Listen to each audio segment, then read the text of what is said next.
ఎంతో భక్తి చేస్తాం మనం, అయితే ఎక్కడో ఒక దగ్గర కంట్రోల్ తప్పిపోతున్నావేమో గుర్తు చేసుకో. లేదు నా జీవితం మంచిగా ఉంది అన్న వాళ్ళు చేతులు ఎత్తండి. లేదు, బ్రేకులు లేని జీవితాలే మనవి.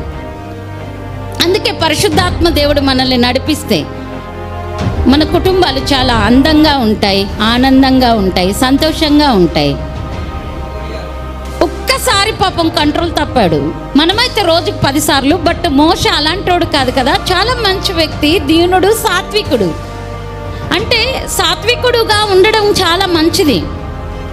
ఎందుకంటే సాత్వికులకి త్వరగా కంట్రోల్ తప్పరు. దీన మనసు కలిగి ఎందుకున్నామన్నాడు దేవుడు మీకు తెలుసా? కంట్రోల్ తప్పరు. కంట్రోల్ తప్పితే ఏమవుతుంది? జీవితాలు కూలిపోతాయి. అందుకే యేసు ప్రభు ఈ లోకానికి దీనుడుగా వచ్చాడు. ఎందుకంటే అంత దీనత్వంలో లేకపోతే ఈ ప్రజలు పెట్టే కష్టాలకి దేవుడు సిలువలో ఫస్ట్ మాట క్షమించు అనకుండా శిక్షించు అనేవాడు. కానీ దీనుడుగా రావడం వల్ల క్షమించగలిగాడు, కంట్రోల్ తప్పలేదు యేసు ప్రభు ఎక్కడ. బికాస్ ఎందుకంటే ఆయన చాలా హంబుల్గా దీనుడుగా వచ్చాడు. క్లాప్స్ కొడదాం.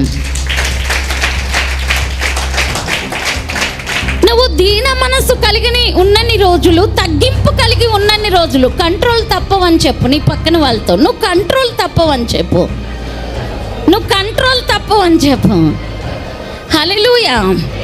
మీకు తెలుసు కారుకి బ్రేకులు ఉంటాయని, మీకు తెలుసు బైక్కి బ్రేకులు ఉంటాయని, మీకు తెలుసు అన్నిటికీ బ్రేకులు ఉంటాయి.